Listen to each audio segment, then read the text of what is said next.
Hello, everybody. It's Dr. Eric Balcavage and Dr. Erica Riggleman for another edition of the Thyroid Answers Podcast. And we have a dynamic duo. We have 2 for 1 today, a special, right? Like you would get at the grocery store. And we have the dynamic duo from Thyroid Refresh. So we have Dana Bowman and Ginny Maher, right? And they are here to talk to us today about Thyroid Refresh, what it is, tell us their story, and also to tell us a little bit about Thyroid 30 and explain what that is. So ladies, thank you so much for coming on to the podcast today. So great to have you guys on. Thank you so much for having us. It's such an honor to be here. We've learned so much from your show. So thank you both for having us on today. Awesome. We appreciate that. That was not even a paid endorsement, right? Totally sincere. So right off the bat, you guys, there's so much to talk about for you guys, and I don't want to do you injustice by just reading off your kind of bios. We're going to put those in the show notes, but can you guys each give us a little background about your story? I mean, you each have Hashimoto's. You got into this world. There was obviously some frustrations, which led you on this journey that you're at, and now at Thyroid Refresh. So can each of you give us a little bit of background about yourself, your story, and what led you to Thyroid Refresh?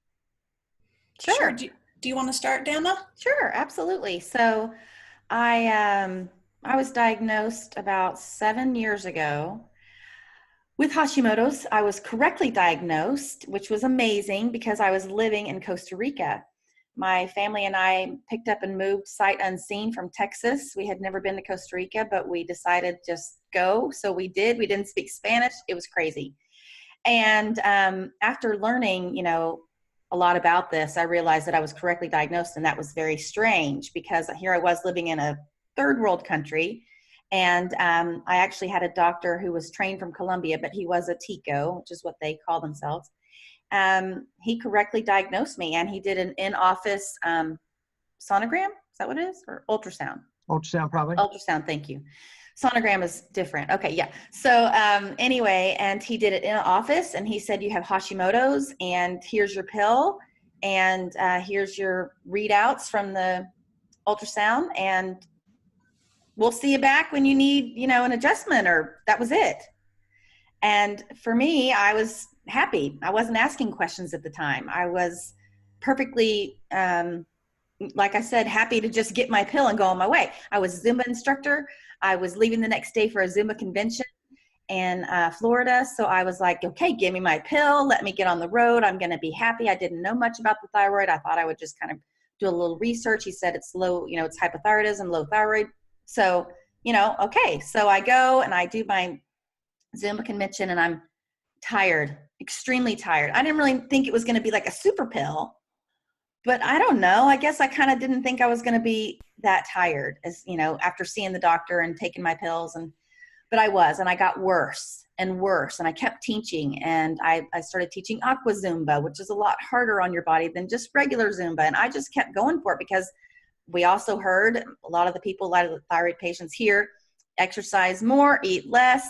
That's what you do. That's how you do it. And so that's what I did. And for the next year, that was kind of the diet I followed, and I got worse, a lot worse. My symptoms got worse, and I felt worse. And every time I would exercise, I would have a fever after and a headache. And I was like, this doesn't make sense. This is good for my body. And it was very confusing. And finally, at that point, I started going, I kind of even had the wherewithal, even before that, I guess I didn't, but the wherewithal to say, why? And this can't be right. And there has to be more. And so I started asking the questions, and I got online, and the world blew up, right? Yeah. This was when there was all these Facebook groups, kind of just starting, and everybody was welcoming, and we were all trying to kind of figure out how this Facebook group world was going to go. And I started following some people and realizing that I needed to probably try some different medicine.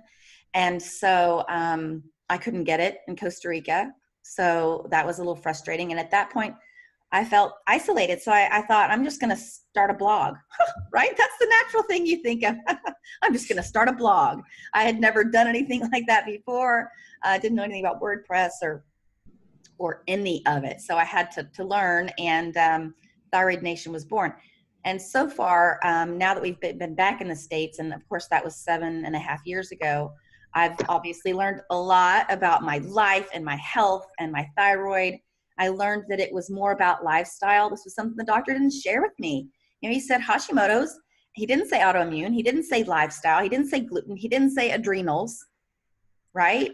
And so I didn't know any of that.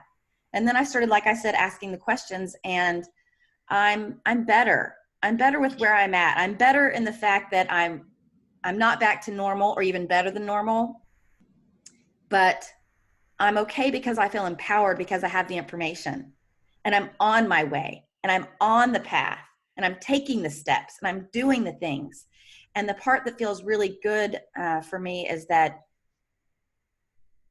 there's all these pills and there's all these tests and there's, supplements and all the stuff that you need to do. But there's simple things that I can do that I have implemented that do make a huge change.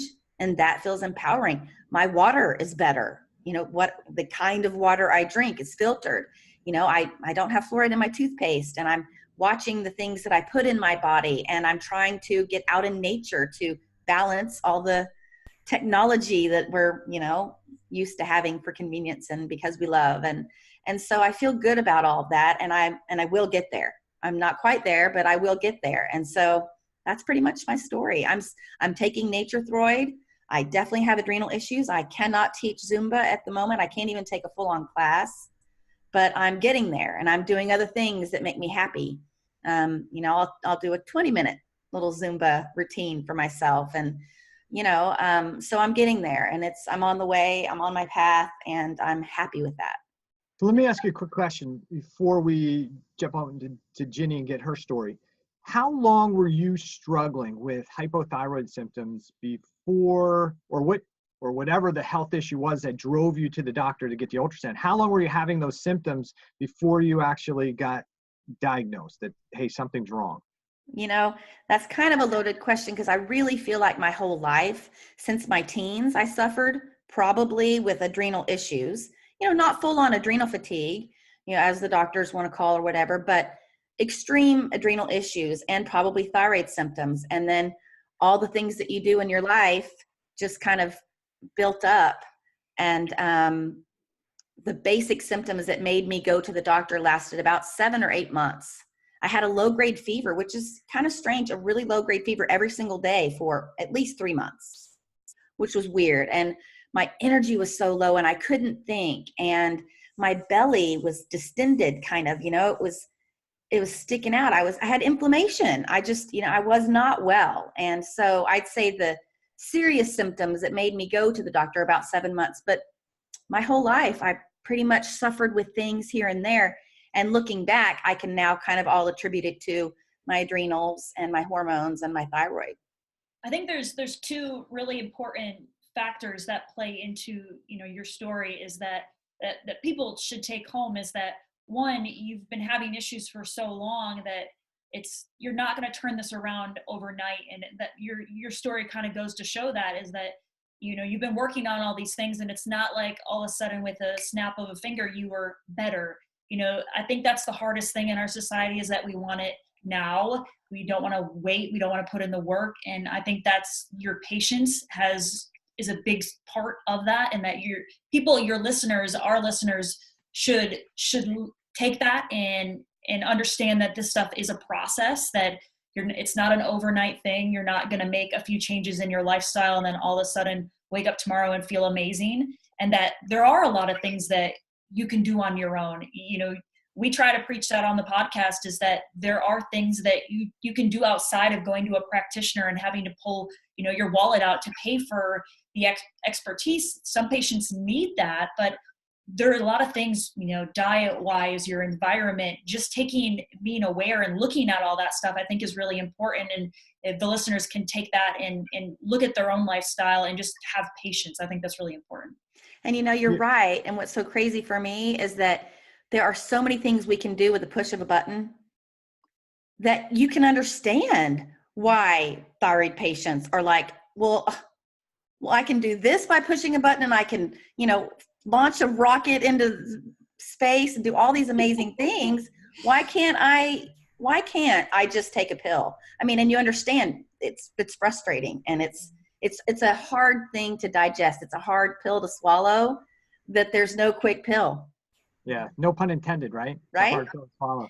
So hey, let me just kind of tailor onto that a little bit, build onto that a bit. And I think one of the key things too in what you said was, and we talk about this on the podcast all the time, and the philosophy that we try and get out there is that hypothyroidism is really a cellular event. It's really about what's happening in the peripheral cells, right? The reason people have hypothyroid symptoms is because they're not getting sufficient T3 to the receptors inside their peripheral cells. In the story, that's the reason that you have the hypothyroid symptoms to begin with. And I think the really important thing, one of those real important things that you said was, hey man, I was struggling with symptoms for a while. I just didn't realize what they were, probably, right? But I've always had the symptoms. And we look at the thyroid issue sometimes in these symptoms like, oh, okay, now the gland is dysfunctional. That must be the problem. It's the gland.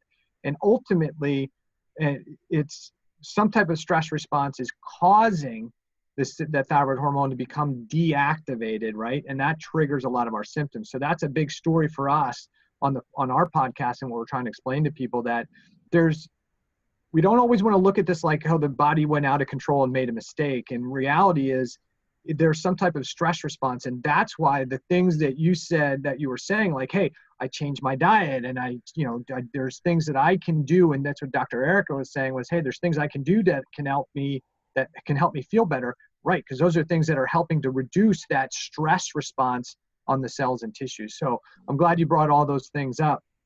But I want to get to Ginny and her story too, because you guys are partners here, so we got to give her a little bit of love too. So, Ginny, can you mind giving us like your background, your story?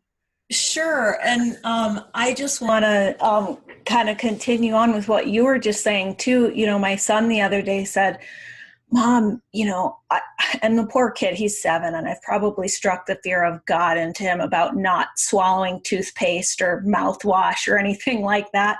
Because I said, when I was a kid, I grew up in a house where we didn't have any sugar, no candy, and so I would like go to my friends' houses, and I knew who had like the best candy and junk food stashes, right? And when I would get, when we had stuff like the bubblegum flavored mouthwash and I was a kid, I might have drank a little bit because it tasted like candy. Yeah. And so I was telling my son, you cannot swallow that stuff. It has fluoride in it, and that is bad for you. It's a thyroid suppressant. And I did that when I was a kid, and I think it might have something to do with this. And he said the other night at the dinner table, Mom, well, it's because you swallowed the mouthwash, right? That's why you're hypothyroid chef now, right? And I was like, well, I mean, the short answer is yes, but the real answer is it was that plus 1,000 other things. Right. The stress, the lifestyle, traumatic events from childhood and adulthood.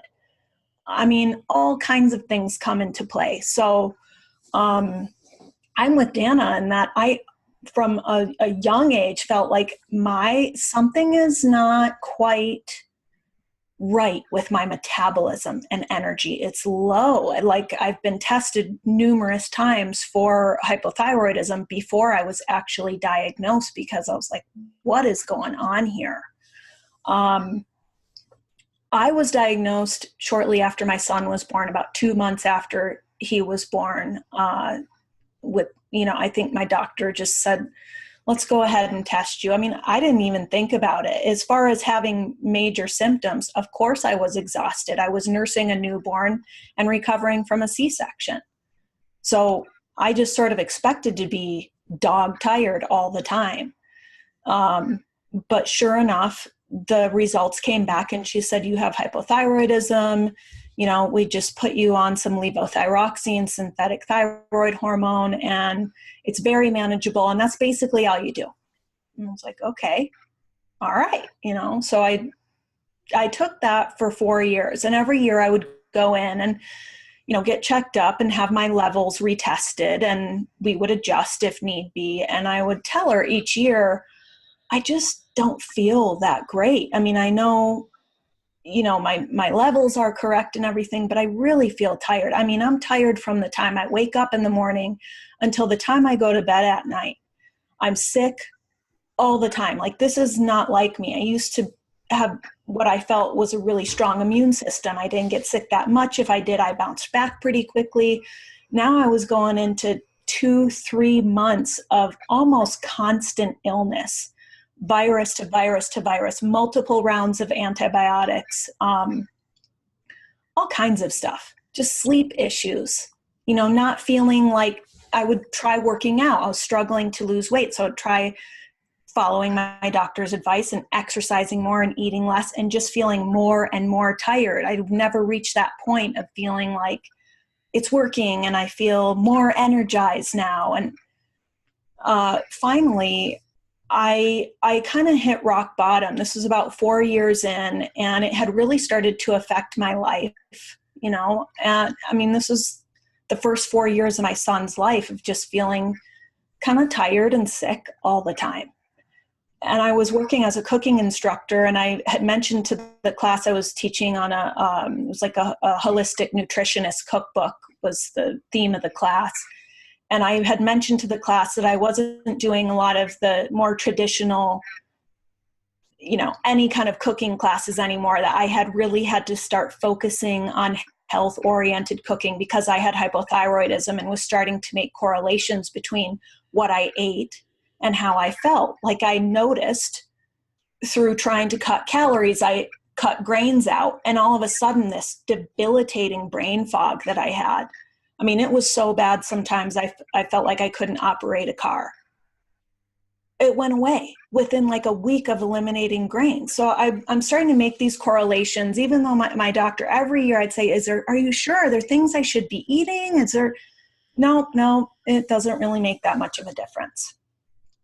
So I, sure enough, mentioned this to the class that I had hypothyroidism, and it was a class of about 20 people, and 2 women came up to me after, which is like statistically on par for how many women have thyroid disease, right? It's about 1 in 8 women, or 1 in 10 Americans, they say, has thyroid disease. Women are 5 to 8 times more likely to have a thyroid issue. And they both came up to me and said, oh, you have to read this book and this book. And, oh, well, I've eliminated, these things from my diet, and it's made a huge difference. And one of them said, my sister and I both have this, we have Hashimoto's, and you should get tested for that if you haven't already been tested. And my sister and I eliminated wheat, and only wheat, from our diet. And we ended up getting off our medication. And it was like, what? How? I mean, I'm a curious, autonomous learner. How did I not know this? I just was so trained, I guess, to not question my doctor's advice, to be frank. I put my trust in her. And come to find out, there was a lot she wasn't telling me, is the short of it. Well, what's funny, Ginny, is you said, just really quickly to jump in, you were curious though, because you kept asking. Right? Like, I did every year. Like, are you sure? What about this? What about gluten? No, it's, I mean, some people might try paleo or, but it doesn't really make that big of a difference. It's really just, the levothyroxine, making sure that your TSH is in the normal range. So I think there's a couple really key points there. And one of those is that, and it's important for the listeners to know too, so that they understand that in the allopathic model, when you're going to a medical doctor, whether it's your general practitioner or your endocrinologist, they've been trained a specific way. They got little or no nutrition understanding. They got little or no nutrition education. They were taught that TSH is the gold standard for determining whether thyroid physiology is functional or not. If it's high, then your patient's hypothyroid. If it's low, then they're hyperthyroided. And it doesn't matter what the cause is, because the treatment is either, if they're hypothyroidism, they have hypothyroidism, then you give them enough thyroid hormone medication to normalize TSH. If they're hyperthyroid, they have autoimmunity, and you're going to irradiate or destroy the gland and then put them on thyroid medication. And so the reality is, I think sometimes I do it, and their doctors are not bad people. No. Okay. It's a broken model, right? And I know you weren't saying this, Ginny. I just want to make sure that people understand that, because they're going to, well, I love my doctor. Well, your doctor is probably a great person, right? And they're probably good at doing what they've been trained to do, which is read a lab report that says high or low and provide the prescription to bring that back into normalcy. But normalization of TSH does not mean that we have normalization of thyroid physiology in the body. And that's been shown over and over again. So that's a really, really key point, is that you can't expect sometimes as the patient to go back to somebody and say, hey, I know this is all you know and all you learned, but can you give me a different one, right? Give me a different situation, because if it's not your reality, you can't give a different situation, right? So, and she wasn't a bad doctor. I stand by that. She was not a bad doctor. She did her job well. She was thorough. She did listen to me. You know, my story is not unique. It's the standard of care in allopathic medicine. And I think it was really, ultimately it served me in learning that and having that kind of big awakening that, you know, there are limitations to that model. Yeah. You know, the allopathic medicine treats people with using the means of radiation, surgery, and pharmaceuticals. And those are life-saving, incredibly important technologies that we should all be so grateful to have. But what about nutrition? What about lifestyle? What about all these other things? What about underlying factors that sometimes get overlooked in that model, you know? And I think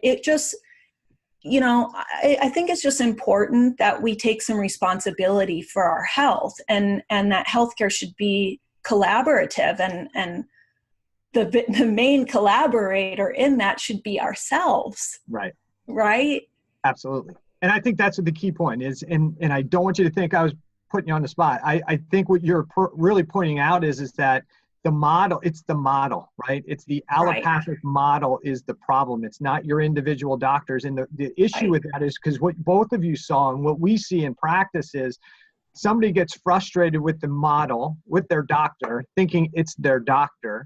So they go to the next doctor who's in the same model, and they have the same frustrations. And then they schedule for the endocrinologist who's supposed to be the expert, and they go get the same test done and get the same prescriptions, and they get frustrated that none of these doctors are good. They're all probably really good doctors at prescribing the medication. The problem is the model's broken. The model doesn't work. And so we have to make sure that people understand that, because you can't expect the medical model, which really relies on drugs and surgery to fix things, which we need in acute situations, to fix a functional problem. That's where functional medicine, diet, lifestyle, nutrition comes into play. That's not really part of the allopathic treatment model. The allopathic treatment model is really based on drugs and medication, which is, I'm sure, the biggest frustration both of you guys had was, hey, I'm going to these people I like. They're good doctors. Everybody has high respect for them, but I'm not getting better. There's got to be something wrong. It's the model. It's the model, right? And to take that just a step further, it's the model and the system. Yeah. Because I was just at a doctor yesterday for my daughter, and we started to have a conversation about vaccinations because she's asking me all these questions. And I just share with her that I'm not a huge fan of vaccinations, but I'm sure they have their place. But what I really don't like is the fact that my son got 4 and 5 at a time. And there hasn't really been studies on that done, or that we know of, big, studies or whatever, and how that could have affected him. So I was like, for me, sure, okay, vaccinations, whatever, but what about the 4 and the 5 that he had to do? And it was for, convenience, for us and she said, well, that's how our billing is set up. That's the only way we can do it, to bill and insurance and that whole thing. We have to get the 4 and the 5 shots at a time in order to bill. Otherwise, we wouldn't get paid back and all that. And I was like, I knew that, but just the way she said it, I was like, bingo. Not only is the model broken, but the system and how the model and the system work together, completely broken. So she was like, so I can't really even, we can't even think outside the box. Right. Because then we won't be in business. I think the same thing happens with thyroid patients is, you go to your doctor and you're saying, hey, I want these other labs. And, one, they're being constricted by what the insurance company will allow too. So, it's not that there's the fact that they're not trained in the functional side of it, but there's also the fact that they're being at the chokehold of what the insurance companies will allow. A lot of them won't allow you to run a full thyroid panel, let alone antibodies and all these things so that you can fully get evaluated. Yeah, I think the real issue is, and I think Ginny, I think you were the one who was saying it. Hey, we've got to be the advocate. But we need to be in charge.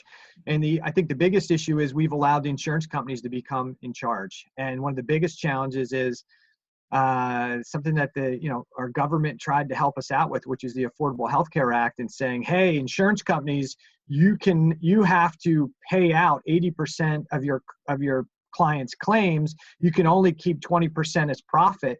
And that way it was thought that the insurance companies would spend, more, give us more care if they could only keep 20%. And what that really has done it's really backfired, right? Because an insurance company now can only make money on the 20%. So what I think and feel is that whole model has allowed the insurance company to continue to pay for ineffective care because it pads their bottom end. If your premium's only $100 and the insurance company is only willing to pay out $80, they can only make $20. So how's the insurance company going to make more money? Well, and this is, I know it's going to sound not right, but if we keep people sick and we pay out more money in claims, then we can make more. So as long as I'm the insurance company, as long as I'm willing to pay out $800, I can charge you $1,000 for your premium and I can make $200. But that's the only way I can make more money. I can't make more money if I pay out less. The only way I make more money is to pay out more. So how do I pay out more? I reinforce the fact that it's more profitable to have sick people. If I'm an insurance company and I'm willing to pay out $8,000, I can charge you $10,000 for your premium this year, and I can make $2,000. So the model, in an effort to try and contain costs, really backfired, and now you have insurance companies allowing ineffective care. It wasn't happening before, but now we have even more ineffective care, not just in thyroid physiology, but in almost every aspect of the acute care healthcare system, because it's profitable. It's more profitable to keep people sick because then they go to more doctor's visits, they require more meds, we can pay more money out, and we can profit. So it's a disaster, is what the system is. It makes my tummy churn. It makes me upset. Just even though I know it, just hearing you say it makes me go, wow, I don't like this. Right. So and it feels that way in the seat of the patient. It feels that way. It feels like sick care, and I think, Erica, you brought up doing a full thyroid panel. I was never tested for Hashimoto's in 4 years. And so when this light bulb went off and my cooking class students started, and I started researching and ordering books and reading. And oh my gosh, I can't believe I didn't know about all this. One of the first things I did was request a full thyroid panel. And when the results came back a week later, the doctor's nurse called me and said, yes, your antibodies are elevated. And I said, so I have Hashimoto's then? And she said, yes, the doctor expected that.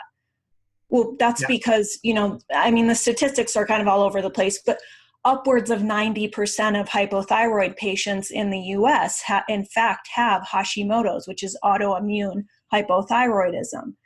Now, she didn't test me for it or educate me on it because it wouldn't have changed her treatment protocol, which is levothyroxine.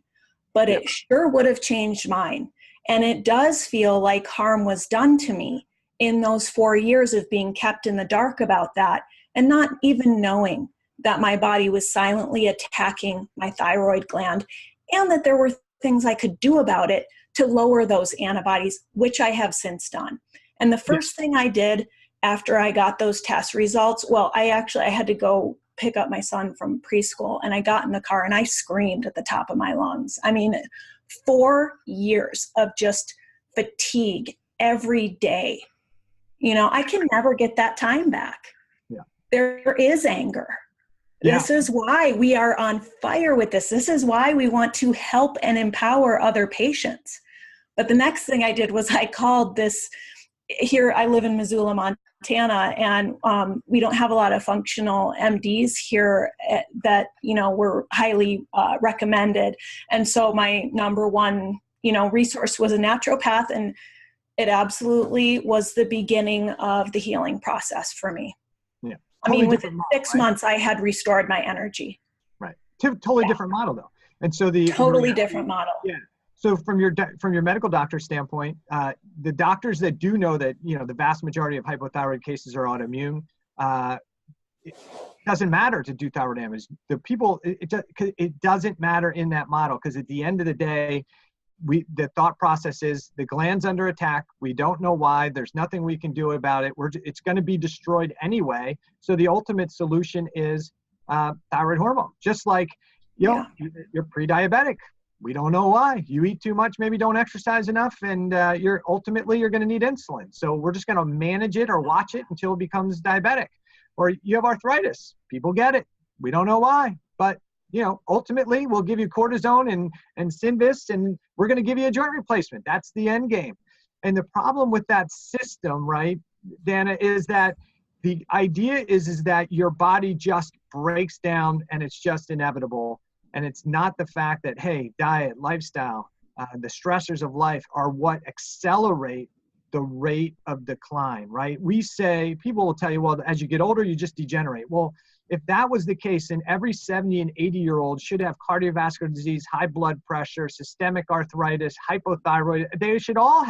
Every person at that age should have it. And we see people in their 70s, 80s, and 90s who are really, really healthy. No arthritis, no cardiovascular disease, no blood pressure problems, no thyroid issues.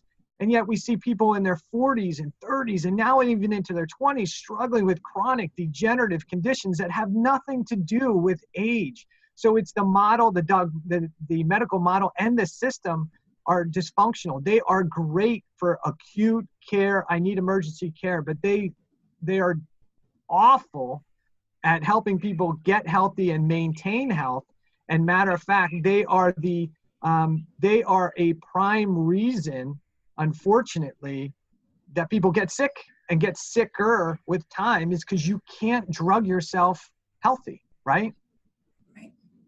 So I could go on for days, and I think you guys both know that, and Erica definitely knows that. But I want to know, so you're doing Thyroid Nation, Dana. Ginnys, the hypothyroid chef. What gets you guys together, and where did Thyroid Refresh come out of all of this? That's a great story. I'll start. Jenny's pretty good at finishing the story. I had Thyroid Nation because, like, as I said, I felt alone and isolated. Here I am in this country. I can only get one medicine, the kind of medicine that I don't take now that does not help me, which is just the T4 medicine. I'm not a converter, or was, not very well anyway. And so I was like, I've got to do something. So I started Thyroid Nation, and it opened the door to so many people worldwide that were having this issue. And it opened my eyes, and it made me, question things. And then I thought, well, if I can do this, then I can empower women. I can share their stories on my site. Maybe other people will learn from it, and it will grow. And then, we'll be asking questions as opposed to just taking the pill. So I did. I started it. Then I started a radio show, Thyroid Nation Radio podcast, and had some amazing experts. Didn't know about you at the time, but of course you would have been a highlight, sir.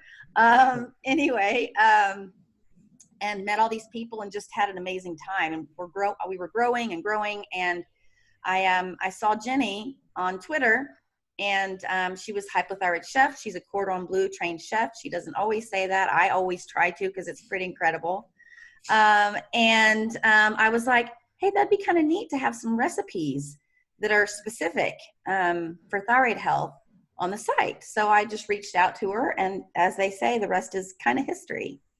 Mm-hmm. Awesome. Yeah, you finished, Jenny. You give the rest of the story. Well, I had been, I had a recipe blog for a while. I'd had a couple, actually. My most recent one was called the Sunday Dinner Revival, but it was sort of gathering cobwebs after my hypothyroid diagnosis because I felt like I really had to completely redefine my relationship with food as a chef. Like, it was my art, and I had this color palette that was infinite. And suddenly, especially after I started learning about, some of the dietary triggers and food sensitivities that can, worsen hypothyroid and Hashimoto symptoms, that palette of colors got more limited. And I knew I was going to be on this journey. I was already working as a cooking instructor and loved writing about food. And so I thought, why not start a blog that has to do with this? Because I'm not really finding like thyroid friendly recipes out there. And I just want to share what I'm, just kind of a first person, like, this is my journey. I want to share what I'm learning, and I want to share what I'm eating and things like that. So that's how I started Hypothyroid Chef. I'm not super active on it now because Dana and I met and we started, chit-chatting and kind of hit it off and started throwing ideas around. And I actually was getting ready to sign up for this, kind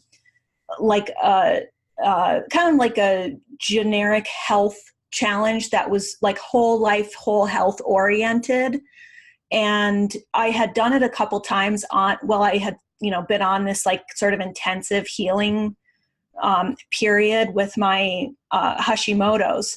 And it really helped just to know I wasn't alone. Even though, I played on a team, no one on my team had thyroid issues or autoimmune issues. It was just nice to like check in with other people every day and to have the accountability of this system. And I said, Dan, I'm about to sign up for this again.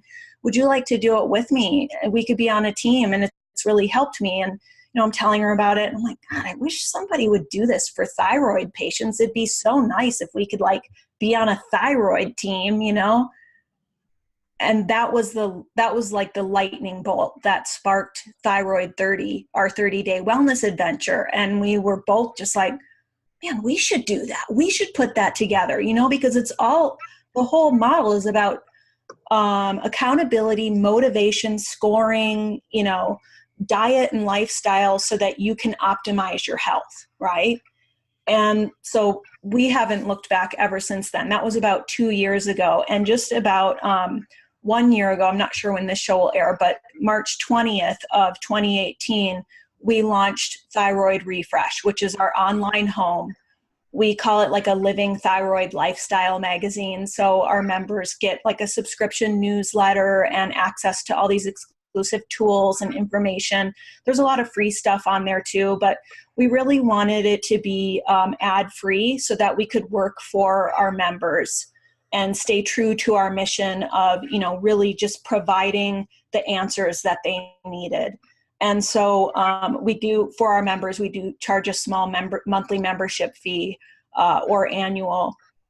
And that became our home that we knew would house Thyroid 30, which was our main primary brainchild and reason for, partnering together and working so hard to, try and create something that not only did we think it would help people, we knew it would help us. We were like, we need this, and I can't even. Thought it would be fun. And we wanted to add some fun. Yeah. Like, this is a lifestyle. It's not a 30 days and you're good to go.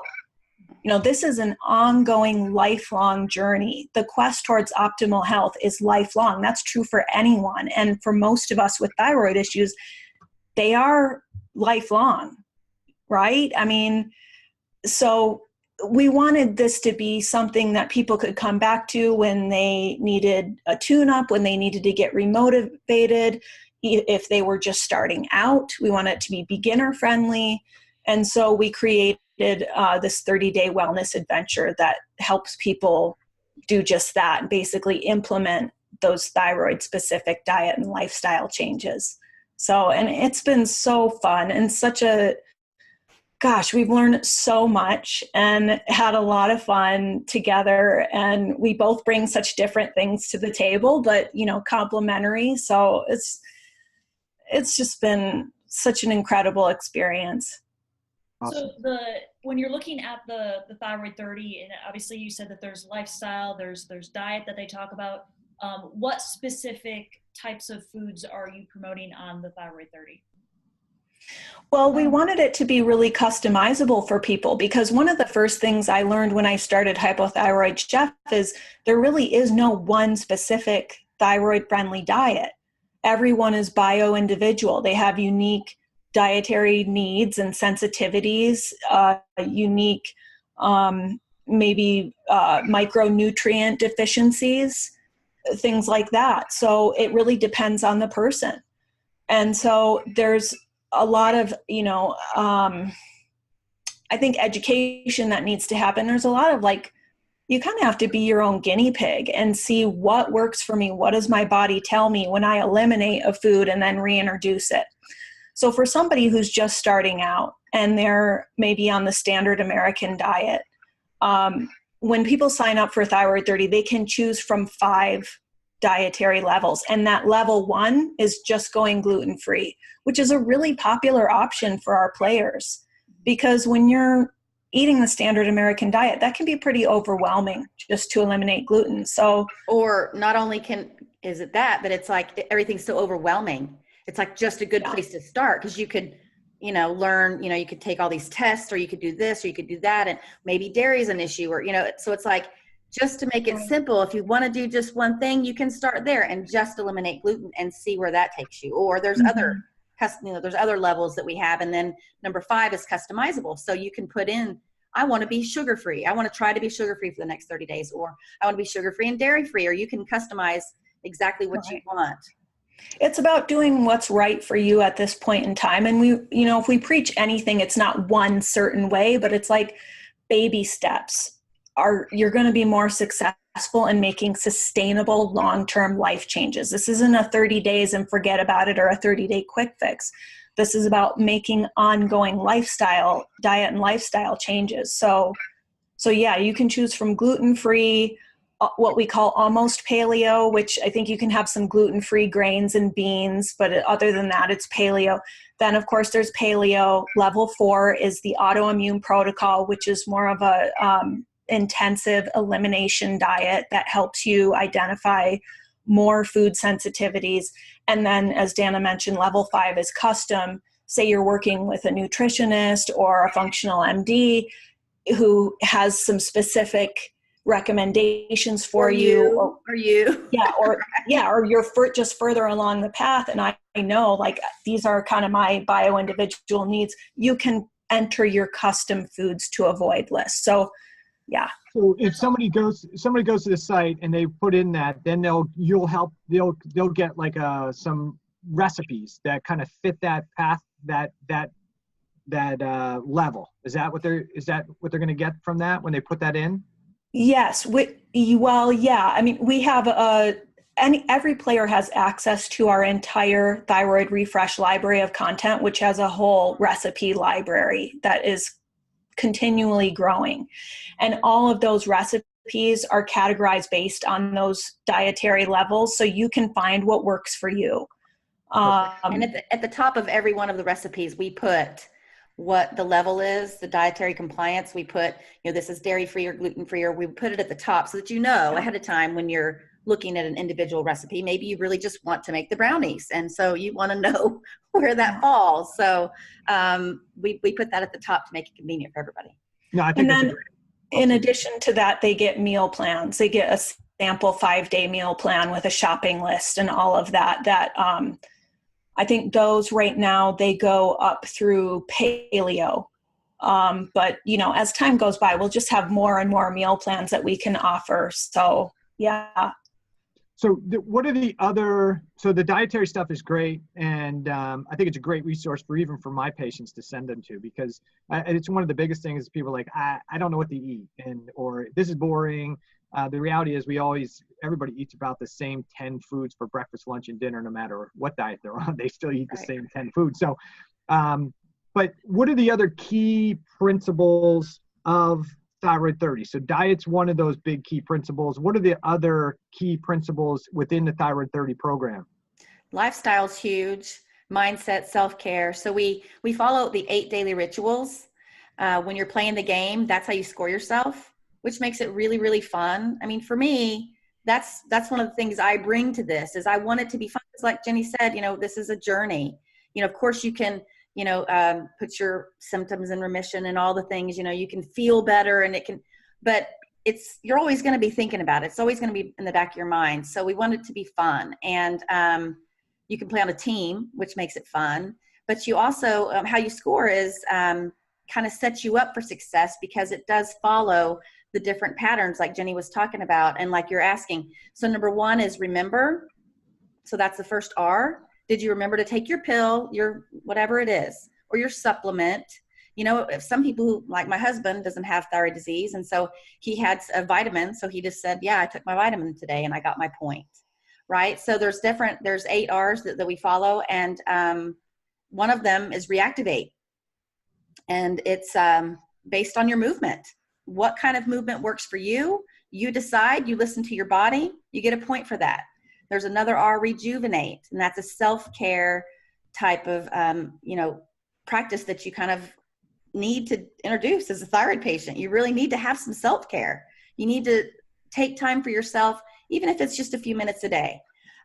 Reduce the things in your life that aren't serving you, toxins and makeup and all kinds of yucky stuff that we have, what am I forgetting, Jenny? Repair. Did you take one small action each day to support your gut health?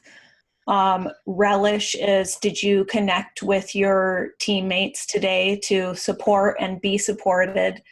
I think, people have a tendency to kind of undervalue that community aspect, but it's huge for the people who participate in that. That's like very powerful. And then recharge is the 8th daily ritual. And that is you set a sleep goal for yourself, a specific sleep goal. So mine was 7 hours. Did I get 7 hours last night? Yes. Then I get my recharge point. So there's those 8 daily rituals. You get up to 10 points a day. So every ritual is 1 point except for refuel. That's your what you eat and drink. So there's up to 3 daily points for refuel. And that gives you some wiggle room. So it's not like, oh, I had one little slip up and the day is blown. I don't get my point. So, forget about it. No, we give you some wiggle room. And then as people play based on their participation and performance, they'll get little rewards, badges, bonuses, and things. So that, say you had 10 perfect dietary days, basically, you ate according to your chosen guidelines, like you were specific and stuck to those for 10 days, then you'll get like a treat bonus so that you can have a little bit of wiggle room, things like that. So all of that is integrated. This isn't just like an email course.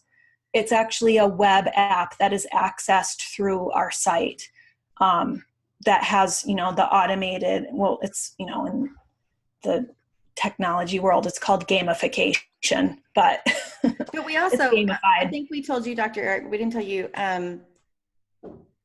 we really felt strongly about wanting to make it so that anybody working on any protocol or with any doctor could use this platform. So if they're working with you, they're working with Dr. Eric, it doesn't matter, because you'll have a plan that you set for one of your patients, and they can take that plan and plug it into Thyroid 30 and make it work for them. You could also have your own team, a private team. So if you had players and you had a special program going that you wanted to do for 30 days, you could have your own private team. So we really felt like we didn't want to leave anybody out.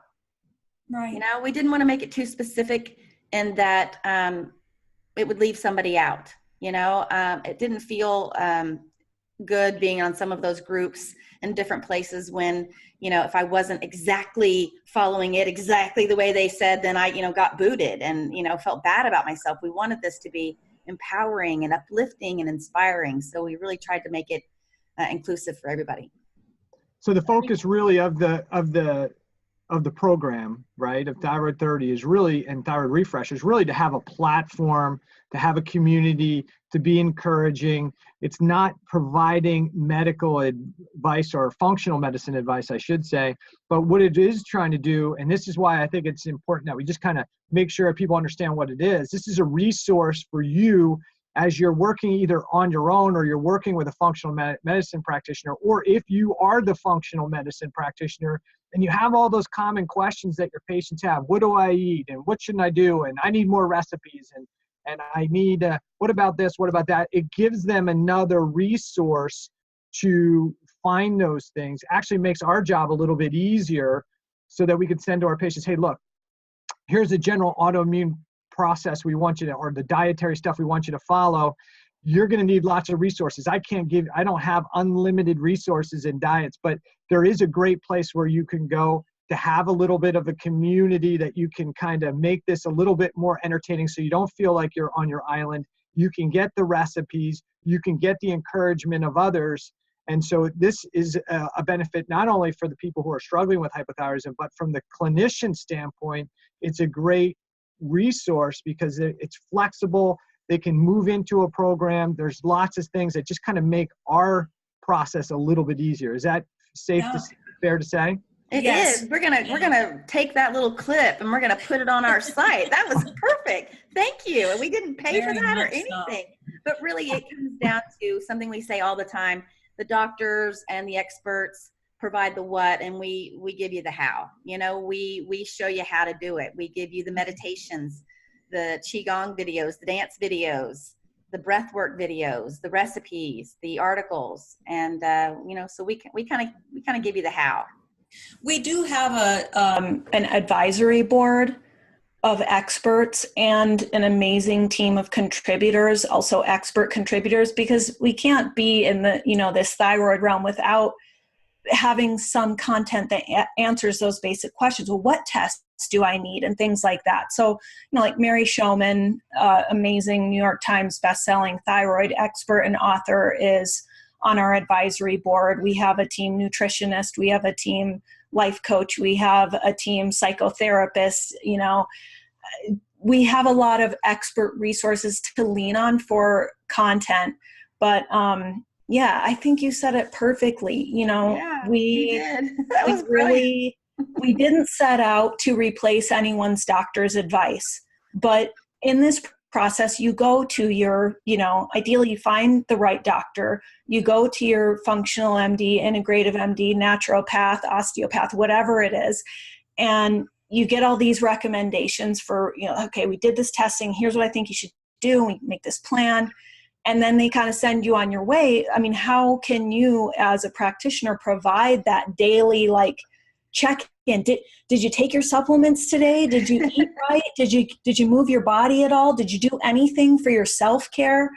This provides that framework so that people can take your recommendations and implement them successfully so that they can feel better and make those lasting life changes. I think the accountability is amazing because huge. I have thyroid patients that, I may maybe see once a week, maybe every couple weeks, maybe once a month. And, that one little reminder, they're like, oh yeah, I forgot I was supposed to be doing this, or, oh yeah, I forgot, to do this, or I'm glad you reminded me, I need to start doing that. And so that daily reminder and then the community, I think that's another huge part. A lot of people who suffer from thyroid issues, feel isolated, they feel lonely, they may be depressed, they want to, they may not have anybody else who feels like they understand them because maybe their doctor has told them that maybe some of this is in their head. So they already have that kind of emotional burden, if you will, and knowing that there's other people in the community that has the same issues and is there to support them. I think emotional healing goes a long way with the whole thyroid healing process. You're so absolutely right. I'm so glad you brought that up. We've been interviewing people. We just finished our winter wellness adventure, and so we've been interviewing some of the players. And Dana and I just talked to someone last week who was a thyroid cancer survivor, and you just take your pill, and your levels are normal, and so you should feel fine, and anything else is, she kind of got dismissed.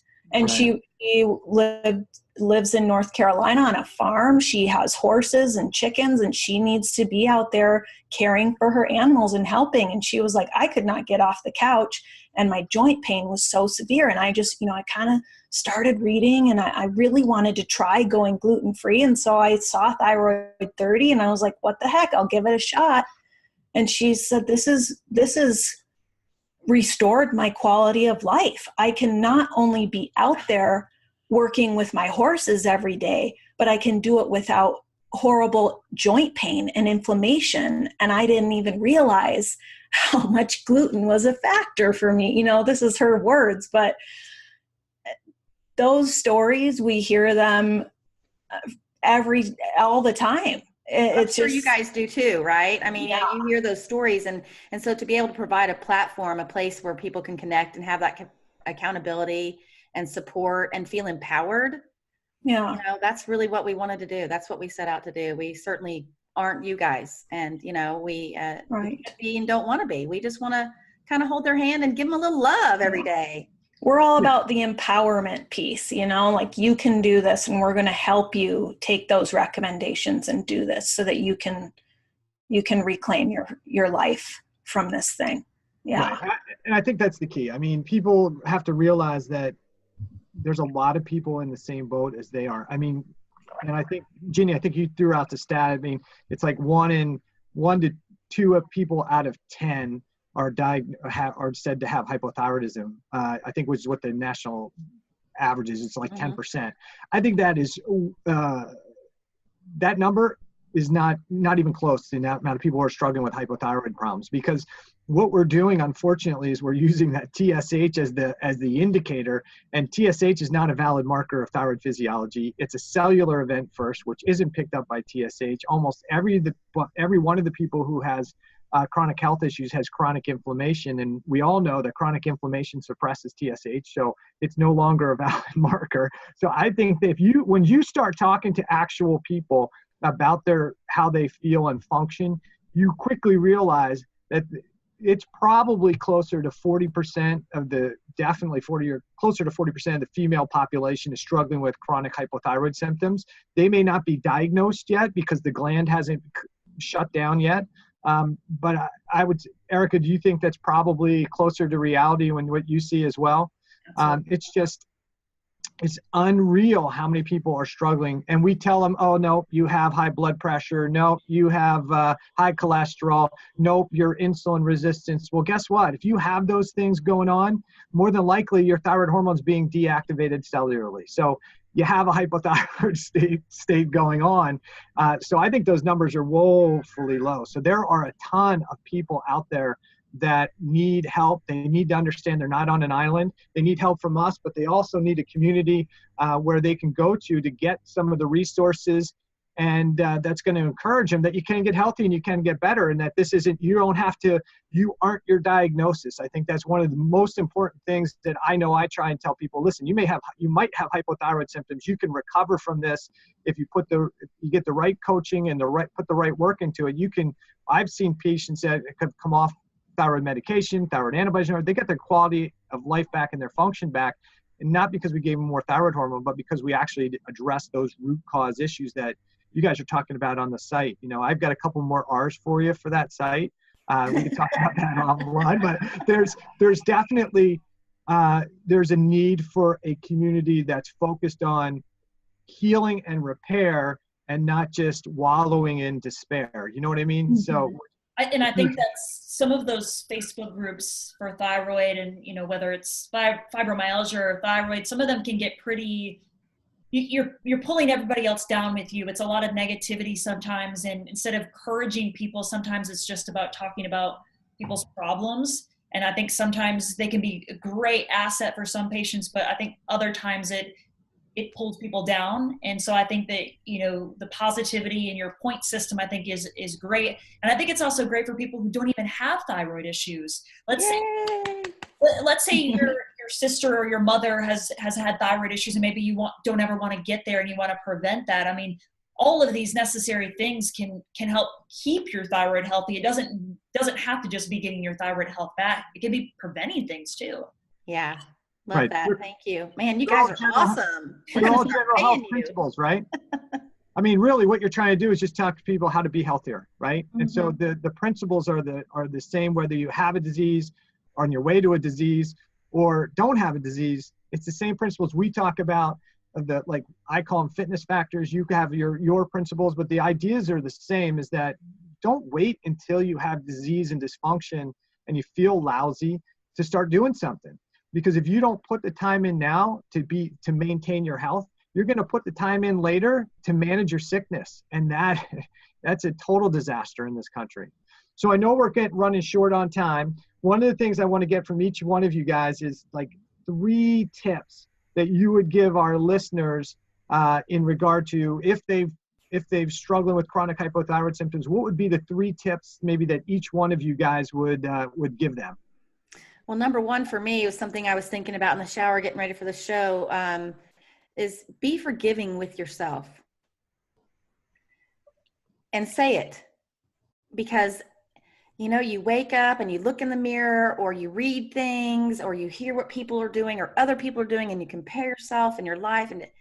And there's just this overwhelming sense of, it's not a good thing, right? So I think if you are forgiving with yourself every day and be like, it's good. I'm trying, I'm thinking, I'm working, I'm doing, and I'm putting effort in, and I'm here, doing my best every day. Remind yourself, just be forgiving with yourself. For me, it kind of, I don't know, it made me feel better. It made me feel like it wasn't all doom and gloom, and there's a lot of doom and gloom when it comes to thyroid. And like you said, Erica, and the patients and the groups and things. So just be forgiving with yourself. If you can't do X, or if you can't be gluten-free today because you can't, well, you just can't. And don't beat yourself up. Just be forgiving with yourself.